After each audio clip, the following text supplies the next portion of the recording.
So the year is 2010, and I'm in college studying computer engineering. And obviously, you learn a lot in school, but you really don't get your hands on a lot of equipment to work on. It's a lot of theory. You guys are looking at screens all day, but I wanted something a little bit more. So ultimately, I started studying outside of school. I learned how to build websites and do network technology and topology outside of what I was really doing in school. And I needed to figure out a way to pay for school since I was having a hard time getting loans as an immigrant. So I started doing websites for people. My websites were really nice and clean looking. I was charging $500 to do some basic websites. However, I started getting into a problem. People really liked my websites, and I didn't have a structure to offer support. They would just call or text me like, "Hey, can we update this?" or "I'd like to add this," and I didn't know if I should charge them $500 again or $50. So I didn't have a real process when I started my first company doing websites called Optical Designs. However, I also started to learn that there was a whole technology stack underneath that website. It was servers and routers, switches, different layers of technology that was making those websites possible.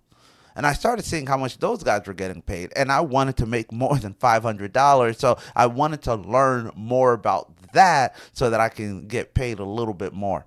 The big problem is, though, as I was learning that, I was again back online watching these courses, and I didn't have the actual equipment. You needed the physical hardware to plug into to start programming and coding.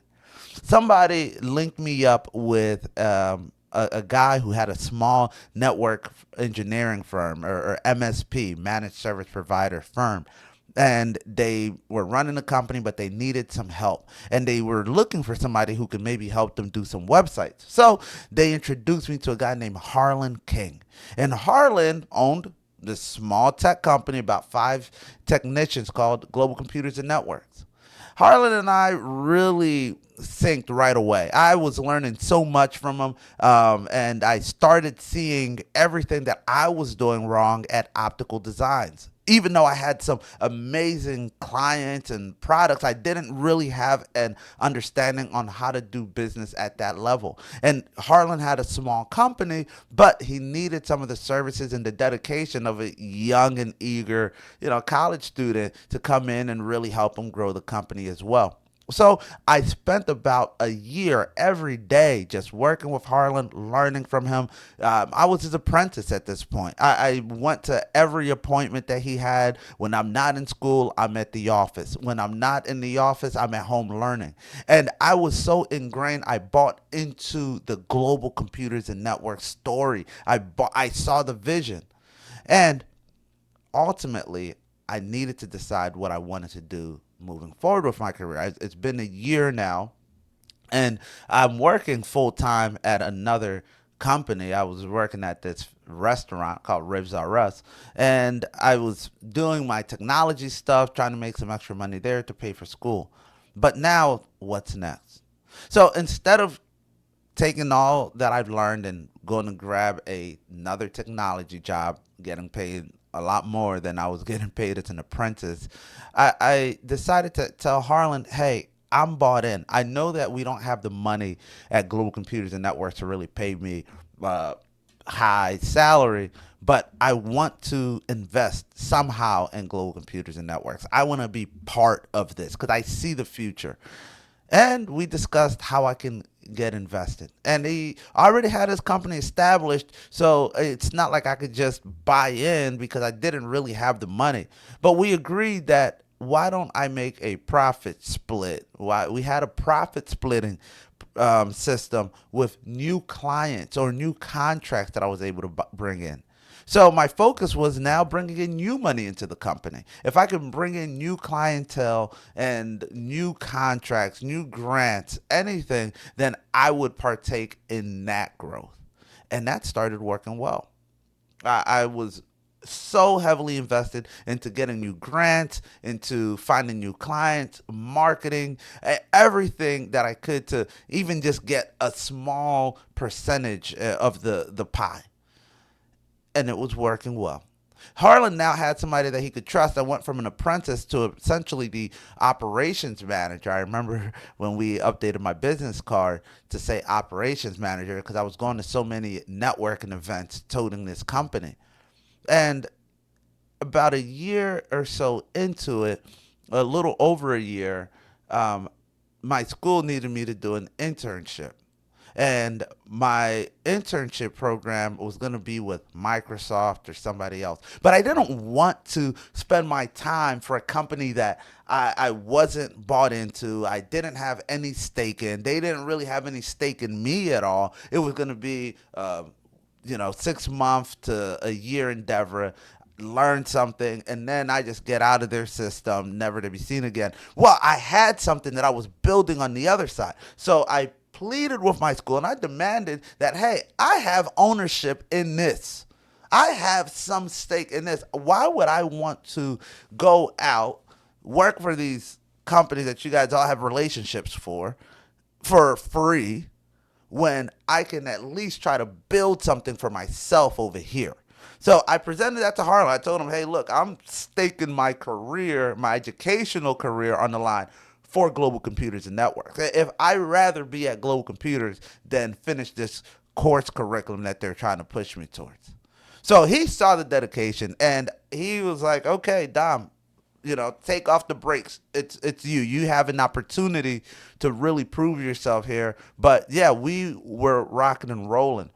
And it was going so well that for the first time in about 5 years, Harlan was able to step away for he took, I would call it sabbatical, but he and his wife went on a missionary trip sabbatical for a month.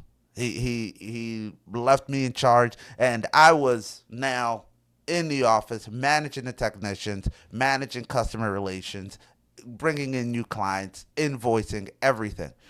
So when he came back, he had an epiphany. He said, Dom, I realized that I want to spend more time in the things that matter to me, which were his spirituality, his wife and family, everything that we all really appreciate, and not being in this office for 12 hours a day and getting underpaid and fighting with clients. So now that the company's growing a little bit and I'm all bought in, I get hit with, I'm selling the company, Dom.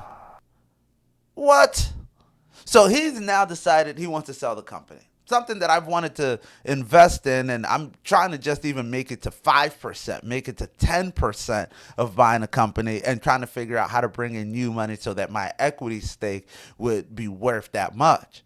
But that is all derailed when he says he's trying to sell the company, and there are a few interested buyers with cash. So what do I do? We talk, and I say, hey, look, you could do that, but why don't you give me an opportunity to buy the company? I've been here. I know how to work it. I know how the operations work. I don't have money, but if you allow me to owner finance, I will buy this company at your set price. And that's what we did. We worked out a deal where I would continue the operations. It was a very sweet deal for Harlan at the end of the day. It was a good deal for me because I was able to really now acquire Global Computers and Networks. I still had optical designs, but that was all merged now. So optical designs and Global Computers and Networks were one. I was doing the website development and app development in-house, and we were doing all the networking and managing of clients networks in-house. So we bought Global Computers and Networks. When I say we, it was just me. We decided that I would pay Harlan back in 3 years or so. The price was a little cash of $100 something thousand. back then, which now seems interesting. I'm not going to tell you if I think it's high or low, but 100 something thousand. But we had other incentives that made it very sweet for Harlan, which was um, we had a lot of American Express points. Like, I mean, a lot of American Express points that he was able to take and utilize. Traveled the world a couple times over, honestly, on it. So good for him on that. We also retained Harlan, so he went on the payroll from then on. We retained him to help us manage and transition the company.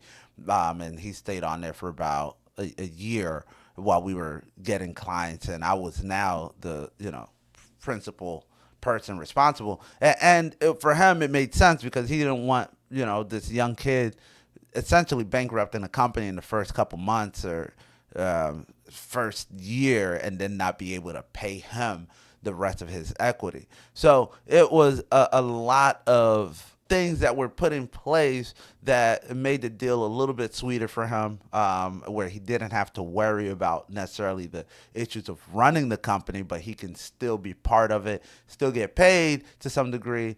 And now it's kind of just on my shoulders. So now I own this company, and I own Global Computers and Networks, at least on paper. And that's when I think the hardest things started to occur. Clients were now coming to me. They were used to going to Harlan for 5 years. That's the face that they knew. They used to go to other technicians. And now the technicians saw, hey, they've been here for longer time. Dom's just been here for the last 2 years. There's some people that have been here for 3, 4 years, and now Dom bought the company. What? And now he's our boss. I mean, I was already the operations manager, but I was the youngest guy at the company, and it just, who really cared? But now, yeah, now he's the owner. Now he's signing the checks.